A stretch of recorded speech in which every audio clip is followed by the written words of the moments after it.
All right, I think it's time we got to get Jenn up here. I know we're all looking forward to hearing what she's got to say, so as she's working her way up here, let me say a couple things about Jenn Gray. She's a keynote speaker, podcast host, and coach who empowers people to embrace their authenticity as their superpower.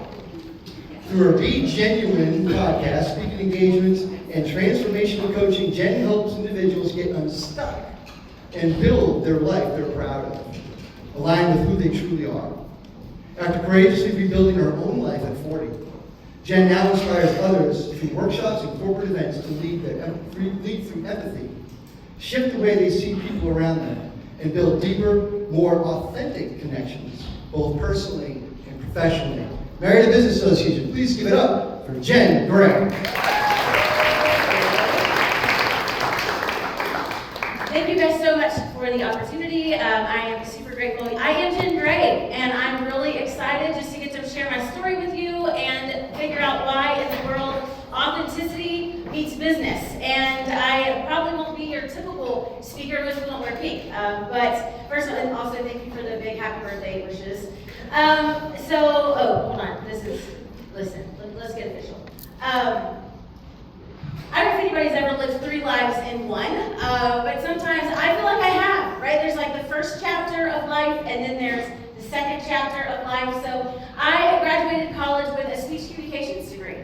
I actually wanted to be for high school girls what I needed in high school, which was stability, someone to listen, someone who could be empathetic, and walk through those crazy years of life. So that's what I did. I kind of trailblazed that journey. I did it in the context of the church. And I built a really big following. I led a team of about 50 women. I had gatherings of about 500 girls.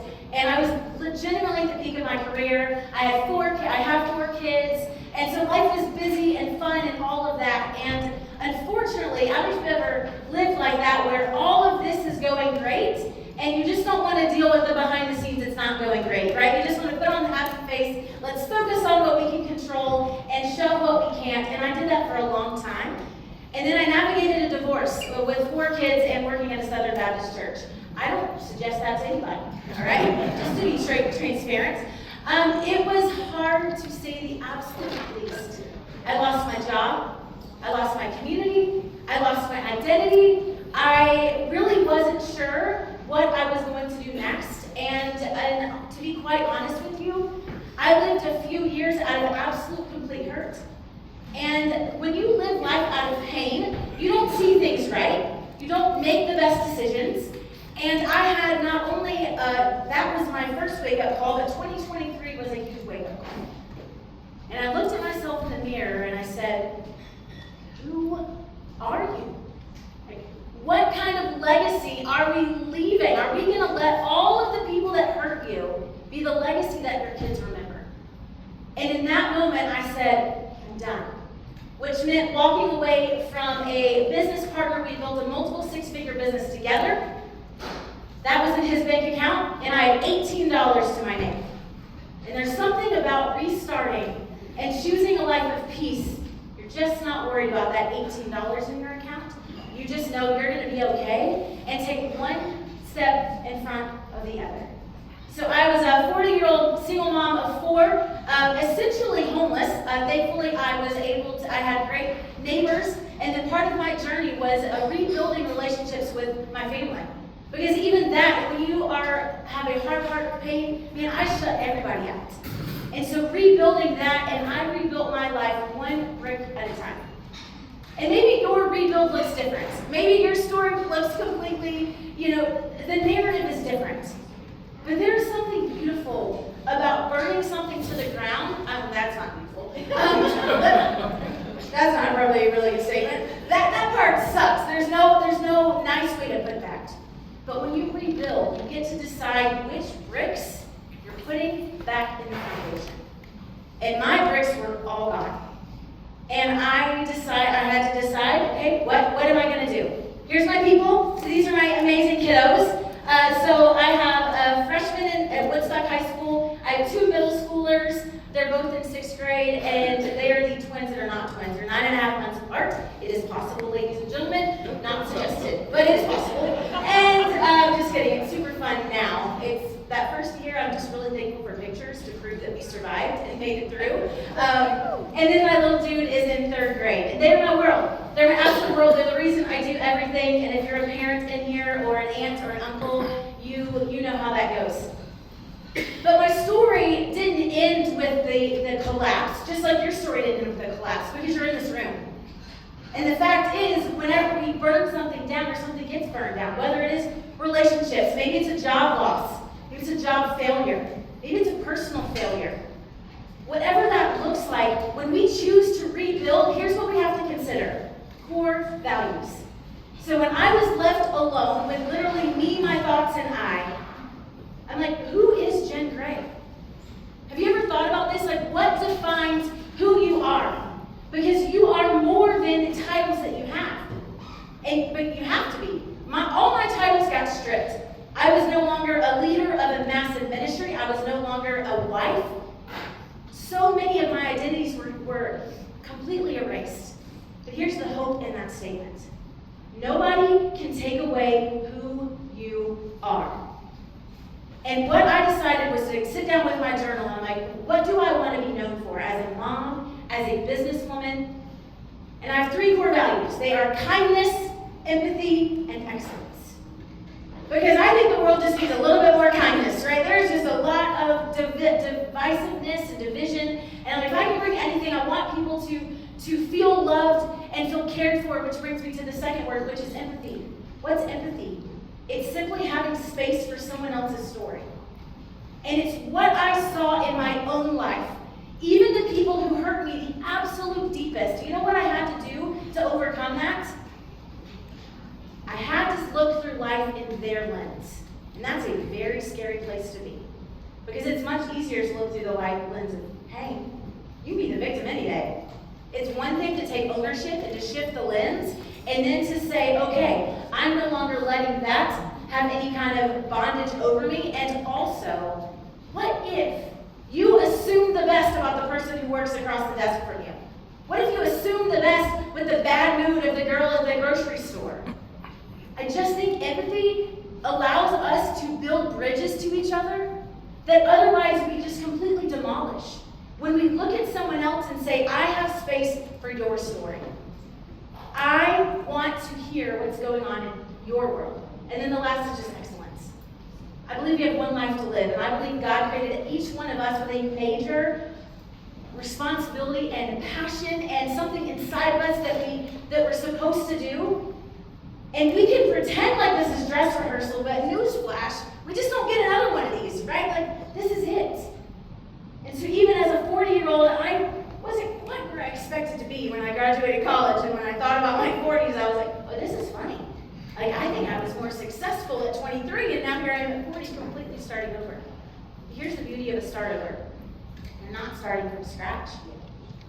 You're starting with a whole lot of experience. And for me, it was just, I know a whole lot of things to do way different. And I learned a whole lot of lessons on how to do things different. And so this is part of my journey. So 2023, I completely rebuilt. I was actually doing life and health insurance. It's what made me even step into the building of networking.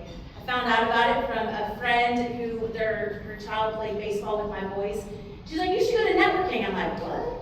You know, all I'd ever done was the context of the church, so we didn't do networking. People just came to us. And I showed up in a room and talked about fish out of water. I was fish out of water. I'm like, oh my gosh, you guys look successful. If you only knew, you only knew my story. And I kept showing up. And I decided I was going to help businesses with my health insurance and life insurance. So I showed up and I showed up. And as I kept showing up, there was another statement that was made to me in the first devastation of my life. I was told by a leader I respected deeply that I would never influence anyone ever again if I went through with the divorce. And I wish I could say I let that roll off my back, but I didn't. I believed it.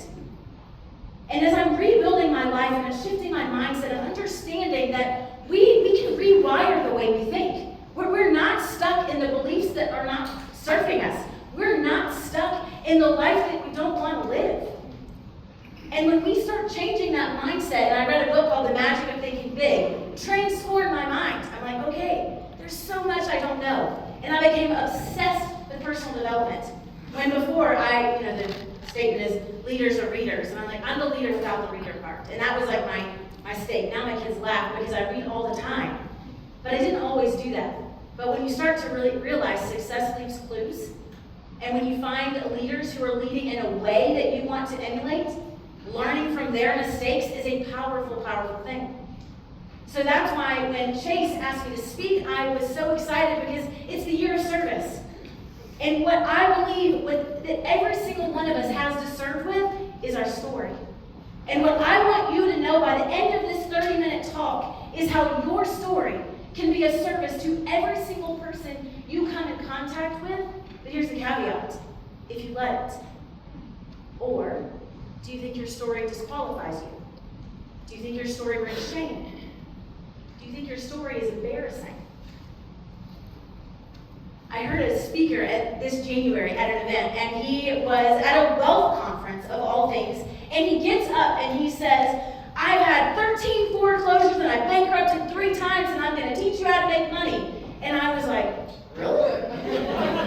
I mean, if I'm looking for a wealth builder, that's probably not the resume that I'm looking for. And now he's worth literally, I think, 9, 10 figures. It's a lot of zeros. It's a lot of money. Like, the dude has figured it out. And it was so refreshing to have someone come forward and say, let me be really, really frank about my failures, because you know what that does? It gives you hope. He hasn't always had it figured out, but do you know why he didn't fail? Because he didn't quit. He didn't tap in and throw in the towel after foreclosure number 12 and say, no, I can't figure out this real estate investing thing. I must not be good at this. He went through 13, and now he's worth tons of money. And he got in the right rooms with the right people and aligned with the right types of mentalities and used those, right? Those failures could have disqualified him. But instead, he used it as experience to build a massive empire of helping a whole lot of people experience financial wealth in a way that they never could. And I love that. Because again, we think in our own humanness, in our own culture, if I show up and tell you all the ways I've failed, oh, well, I'm not doing business with you. Really? Like, we think the highlight reel is what's going to make us business. And what was so amazing to see, even from a massive stage, that's not what he did. He completely did this. He reframed his story. His setbacks became the reasons in which he was equipped to be able to lead people into greatness. What are the ways that you have failed and you have learned from it, and you are still holding on to it as shame, as disappointment, and as failure? And it's back to that mindset thing. When you genuinely say, or can there be a different lens that I can look at this through? I grew up with an alcoholic dad, which taught me lessons, all kind of lessons. But one of the things that it taught me is to be really, really keenly attentive to people and their moods. Because you never knew what mood dad was going to be when we got home, right? It's like, well, did we start drinking at 9 a.m. or did we stay until 3 p.m.? Because that's how come we're going to figure out, what I can ask him and what I can't ask him. And for a long time, I never could have seen that through a lens of anything positive. I'm like, well, that really wasn't fair. Like, I didn't get to choose that. I didn't get to choose having an alcoholic as a father. But what I also did is I also had an amazing realization that I am stronger because I went through that in my life. I see people different. And I'm so thankful that before he passed away, I was able to sit across the living room from him and say, Dad, now that I know in my own story, the only reason that there's so much pain is because you have pain in your own life, and I had the conversation with my own dad and getting him to share parts of his story, I would have never, ever, ever allowed him to share had I not had healing in my own life and realized that empathy builds bridges, even with my own dad. That's why it matters. And when we reframe our story, and here's how we shift the narrative. Life does not happen to you. It happens for you. And when we believe that, it's a Tony Robbins quote, when I heard that, I'm like, that's it. But you know what that also takes? It's twofold. First of all, it's get out of that seat of victimhood and say, okay, no. This is how I've grown in strength because of it. and take ownership in what you can do then moving forward. And when you do that, you absolutely can completely shift and reframe your story to be able to be used for good. There's another really cool story. If you guys are familiar with the Tommy John brand, I mean, it's like an undergarment brand. I know, awkward, but go with me here. Okay, and so the originator and creator of that brand, he was majorly successful in medical sales. And he gave up his career because he said, I just don't like the way things fit. And I want to find a solution to how things fit. And so he's like, I'm going to start my own undergarment line. So he did. It took 5 years for him to make any money in that brand after a massively successful career. And I heard him on an interview, and I thought this was so powerful. Somebody asked him, they said, why did you keep going? I mean, 5 years without ever making any money in doing this. And he said, well, nobody told me it was going to be easy. Nobody told me, oh, you're going to make money in 2 years, and so I felt like a failure. He said, I just knew the only way I was going to fail is if I threw in the towel and gave up on this dream, but I believed in my product.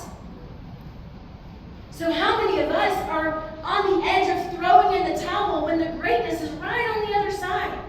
But we've believed the lie that looks like the social media highlight reel, that it's easy for everybody but me. It must mean I'm not cut out for this because it looks like everybody else is successful, but I'm struggling. When the reality is, there's a whole lot more people in this room struggling than there is in success. It's just the nature of life.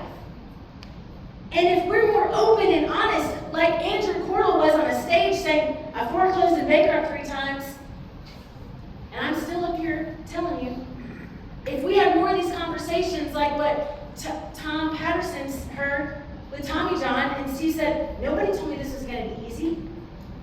Then for the new entrepreneurs who step through those doors, they may need to hear, hey, yeah, those first 2 years are crazy.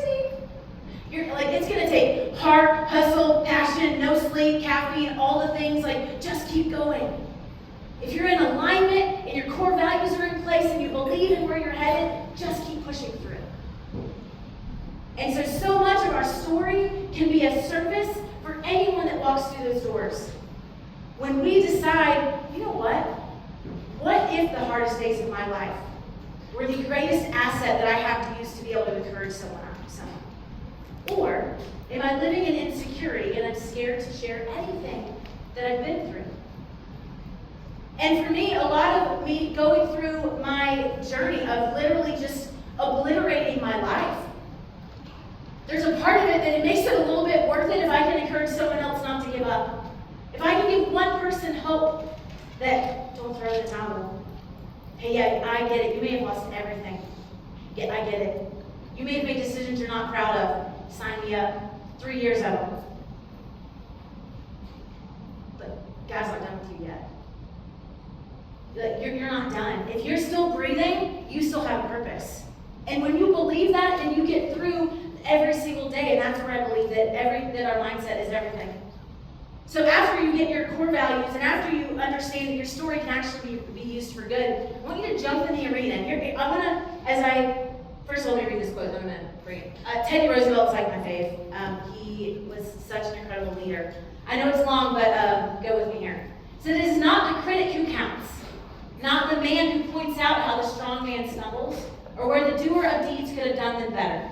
The credit belongs to the man who is actually in the arena, whose face is marred by dust and sweat and blood, who strives valiantly, who errs, who comes short again and again. If he fails, at least he failed while daring greatly. So many of us are only in this room because we dared greatly. We went to an academy that was our heart. We went through education to be able to pursue our dreams. We took a leap of faith and started a business. The fact is, we jumped into the arena. So back in 2023, after I refused to listen to the lie that I couldn't influence anymore, in the middle of my dumpster fire recovery, I decided to start a podcast because that makes sense, right?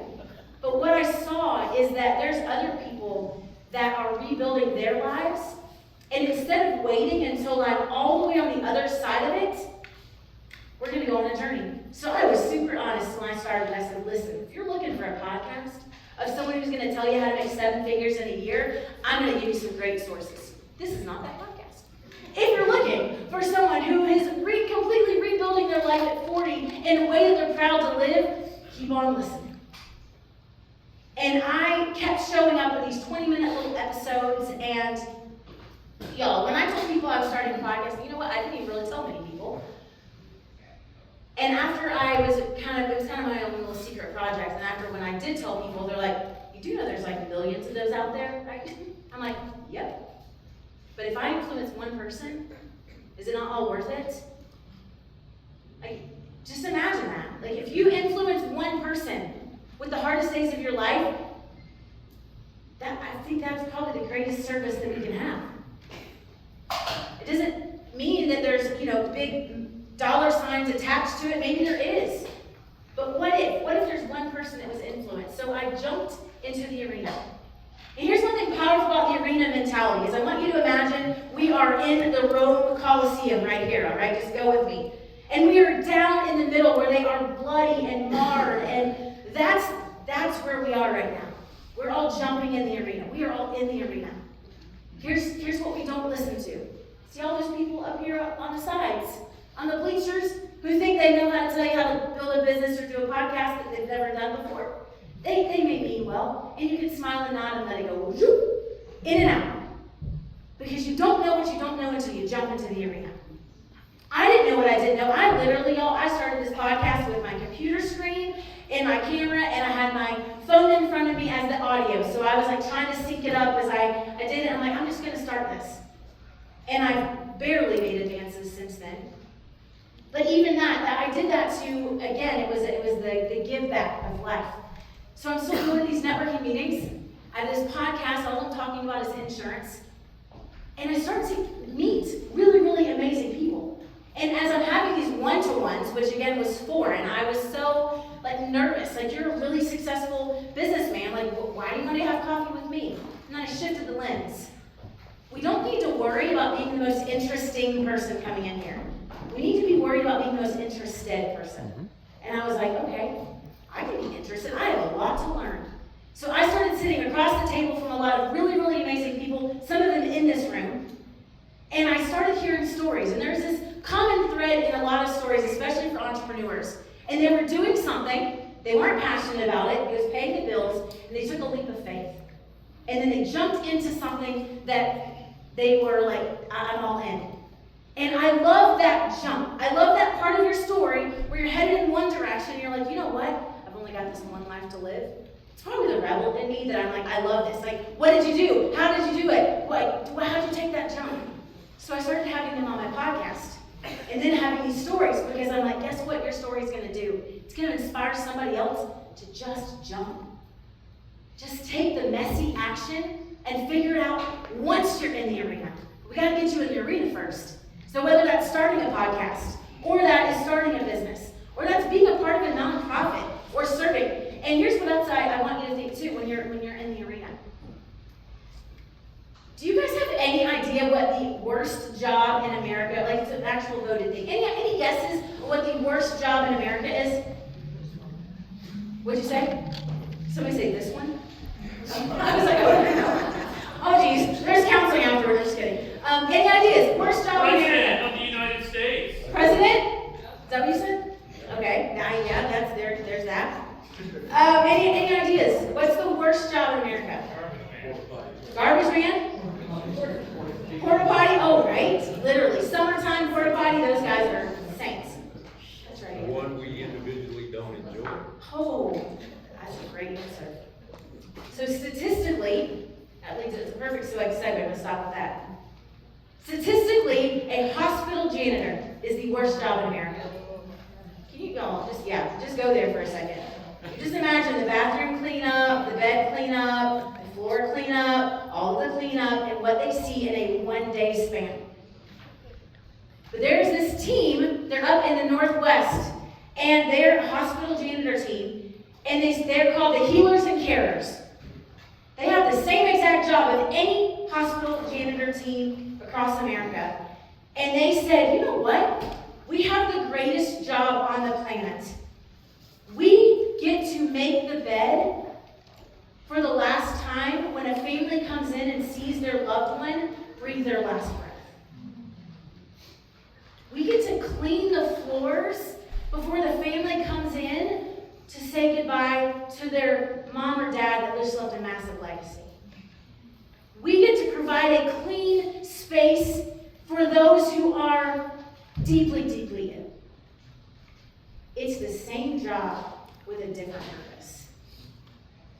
And so maybe instead of being dissatisfied with the job that we have, it's shifting the lens on how can we shift the perspective on the job that we have. And when we show up with purpose, that way your core values can be whatever position that you have. If I'm delivering groceries on Instacart, I can be kind and empathetic to whoever I'm dropping a grocery off, just like I can giving a keynote speech. Just like I can doing every single one of your jobs.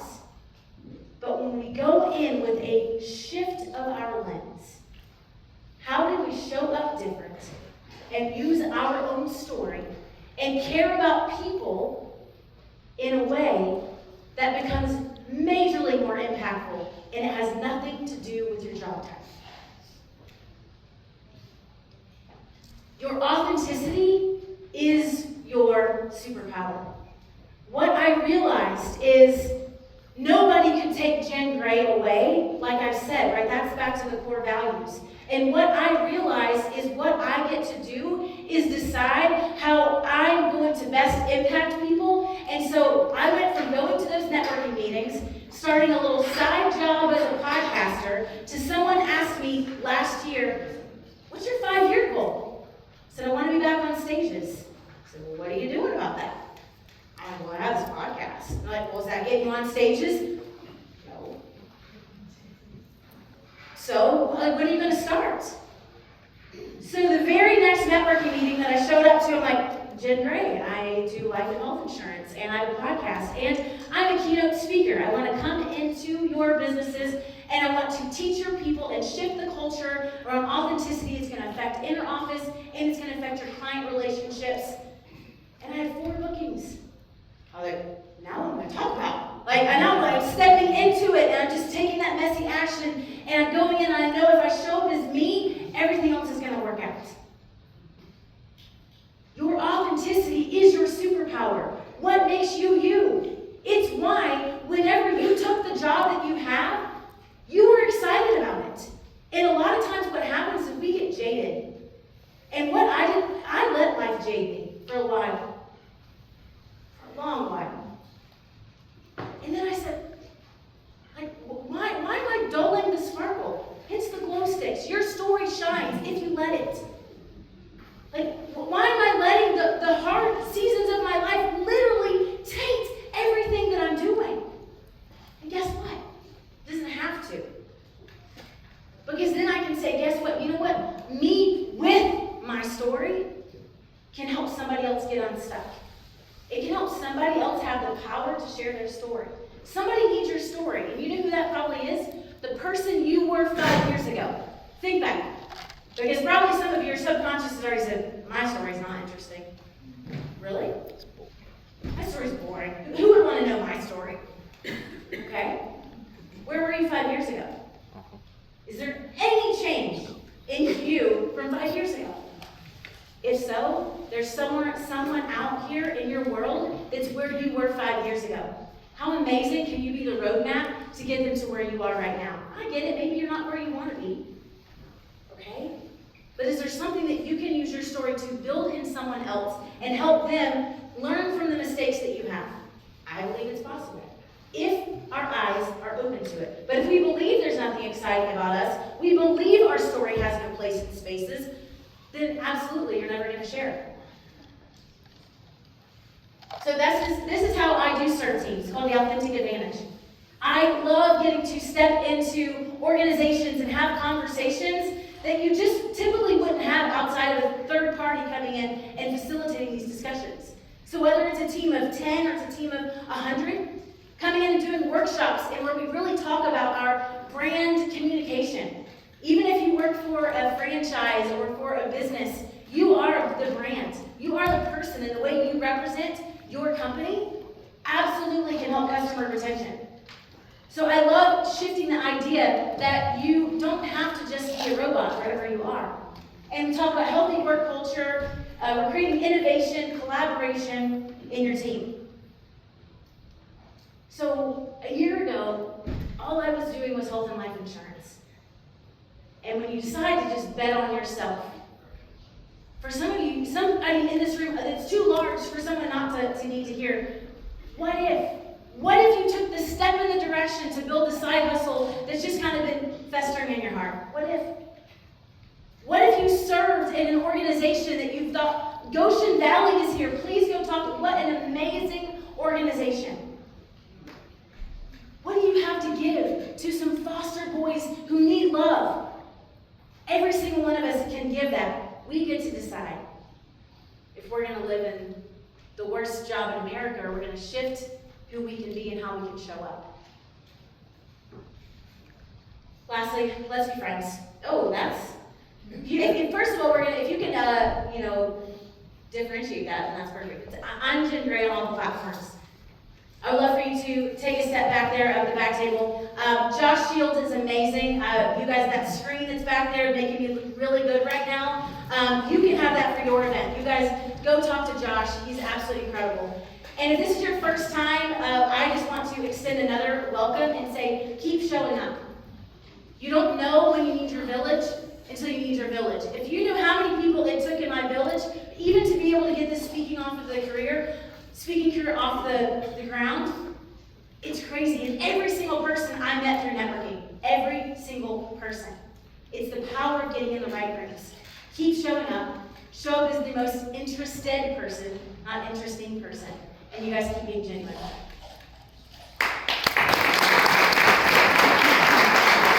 Ladies and gentlemen, Jenn Gray.